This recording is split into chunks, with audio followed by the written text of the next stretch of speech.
A teoria da Red Key está mais viva do que nunca. Brincadeiras à parte, mas hoje eu vou montar um time dos eliminados. E essa semana ainda eu vou montar o Dream Team da Liga Neo Egoist. Lembrando, o time dos eliminados vai desde o capítulo 1 até o capítulo 300. O Dream Team da Liga Neo Egoist vai ser só da Liga Neo Egoist, mas isso é papo para outro vídeo. Levando em consideração isso, bora montar o nosso Dream Team dos eliminados. E se liga, se inscreve no canal, curta e compartilha o conteúdo, vamos continuar crescendo por aqui. Se você já fez tudo isso, olha aí na descrição porque tem Discord, mangás em promoção e muita coisinha pra vocês aproveitarem. Rapaziada, vamos começar aqui. Eu vou montar um time no 4-4-2 e eu vou começar com o nosso goleirão lá do time Z, Iemon. Ele foi o único que jogou de goleiro. Na verdade, o Nag também jogou de goleiro, mas o Nag vai estar aqui em outra posição. O Iemon, ele jogou de goleiro. E, na real, quando precisou, o roteiro deu uma moral pro Iemon, cara. Porque, coitadinho do Iemon, né? Ele só jogou de goleiro e quando ele foi pra linha, ele foi eliminado. Então vou dar uma moral pro goleirão aqui, Iemon, que defendeu a falta do Mikadireu e com certeza, por conta dessa e de outras defesas que ele fez, com certeza o time Z se classificou muito por conta disso e nós temos até hoje alguns integrantes dessa equipe no projeto Blue Lock. Então vou dar essa moral pro Iemon, que lá no começo perdeu no palitinho e teve que ir pro gol. Agora a nossa zaga vai ser uma zaga relativamente boa, cara, não vou negar não.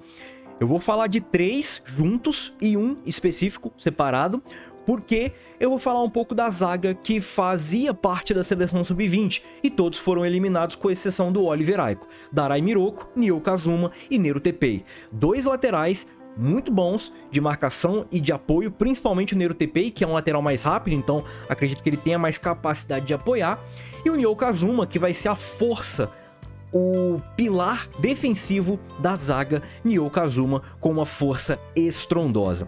Acredito que esses 3 vão dar bastante equilíbrio para a defesa, porque são jogadores que já atuam nessa posição e já tem um pouquinho mais ali de experiência, podendo ajudar não só o goleiro, mas também os outros ali defensivamente falando.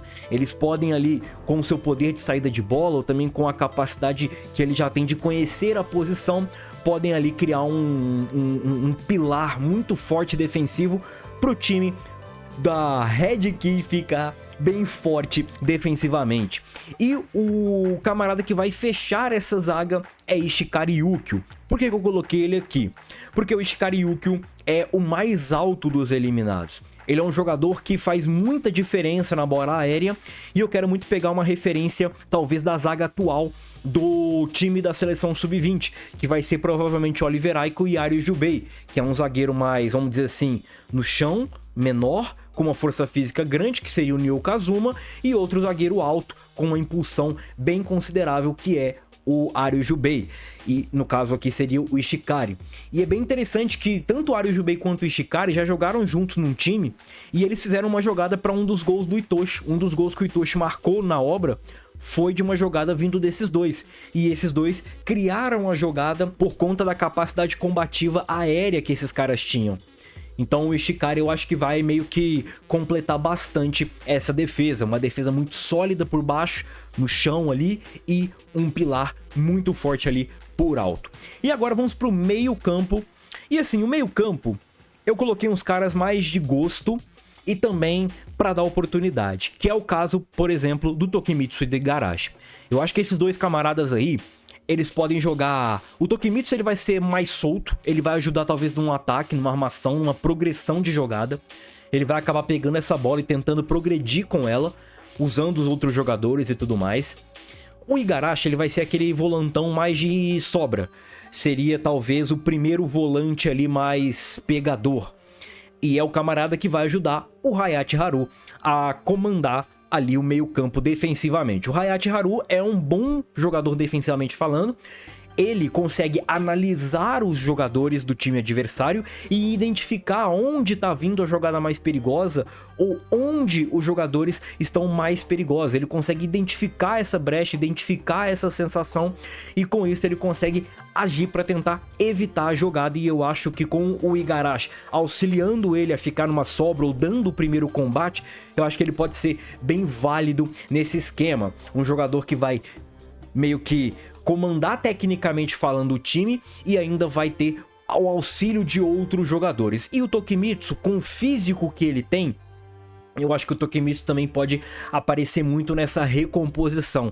Essa resistência que o Tokimitsu tem para jogo ou leva ali pro time dele, pode fazer com que o Tokimitsu, junto ali desses dois, crie uma trinca muito confiável na frente da zaga, podendo até mesmo liberar alguns jogadores, como o Ishikari para ir para a área em algumas jogadas, ou até mesmo o Neru Teppei para sair, né? Já que ele é bem rapidinho, então ele pode acabar aproveitando essas brechas desses jogadores mais marcadores. E o Hayachi Haru é aquele volantão meio que bota a bola no chão e joga, vamos dizer, que ele funcionaria desse tipo, já que ele tem ali as características do Sub-20, que é uma saída de bola bem rápida, uma saída de bola de bastante qualidade, que passa sim muito pelo pé do Oliver Aiko, mas acredito que não só do Oliver Aiko, os outros também são bem capazes de auxiliar o Oliver Aiko a fazer isso, então por isso que eu acredito que essas características vão se manter mesmo sem o Oliver Aiko. E aqui, rapaziada, o jogador que na minha visão pode funcionar como um 10, eu acho que é o Reiji Hirage. Mas não é o 10 clássico, é aquele 10 mais moderno. Aquele 10 que aparece mais pra jogo. E por quê? Porque o Reiji Hirage, ele gosta muito de pegar as táticas do time, entender os jogadores adversários e criar táticas em cima dessas táticas que ele bola, atacando os pontos fracos dos rivais, focando em atacar e até mesmo trabalhar no ponto fraco dos adversários. E o Hirage, a gente viu ele fazendo isso contra o time do Nagi, do Barou e do Shigiri. Logo depois que eles perdem o Izagi, eles voltam pro 3 vs 3. E eles enfrentam o Hirage, o Nico e o Zantetsu. E eles vencem, puxando o Zantetsu pro time deles. O Hirage, ele trabalha muito no ponto fraco da galera. E ele ataca esse ponto fraco no começo do jogo, conseguindo fazer os 3 a 0 ali. Mas depois os jogadores do time do Nagi, do Barou e do Shigiri acabaram meio que entendendo como é que trabalhar, como é que countera aquele camarada. E ele meio que acabou sendo derrotado. O problema do Hirage é que ele meio que trabalha numa tática muito engessada, né? Se o pau começar a quebrar, ele talvez não vai conseguir mudar muito ali o esquema. Mas talvez para isso a gente tenha jogadores mais individuais ou com uma capacidade individual muito forte, que é, por exemplo, o Tokimitsu, que ele consegue progredir, ele consegue criar uma situação por conta das capacidades físicas dele.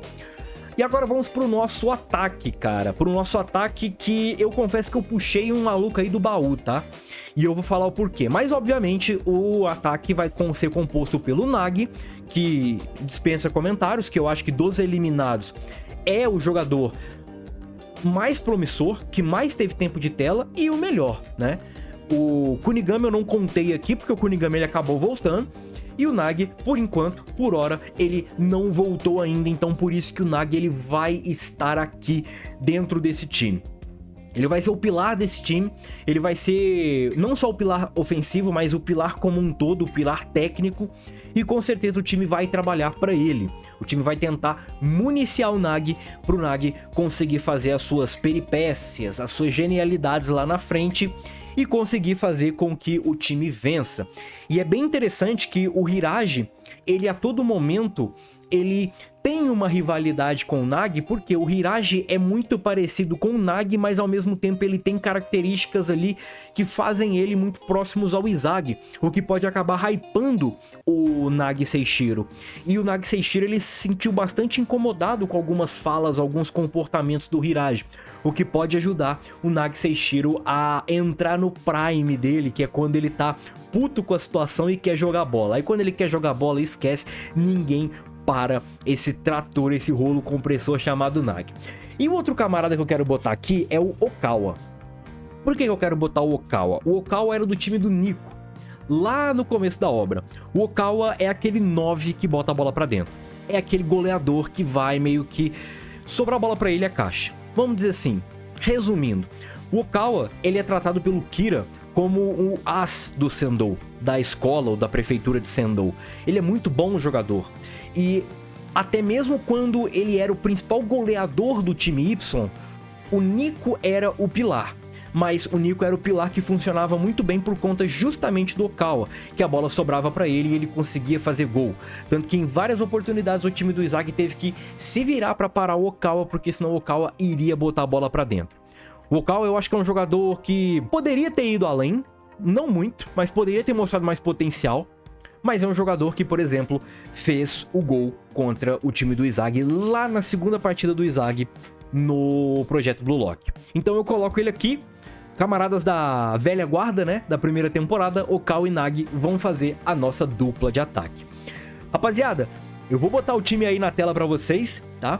E eu quero que vocês comentem o que vocês acharam do meu time. Montem o time de vocês aí, beleza? Fui!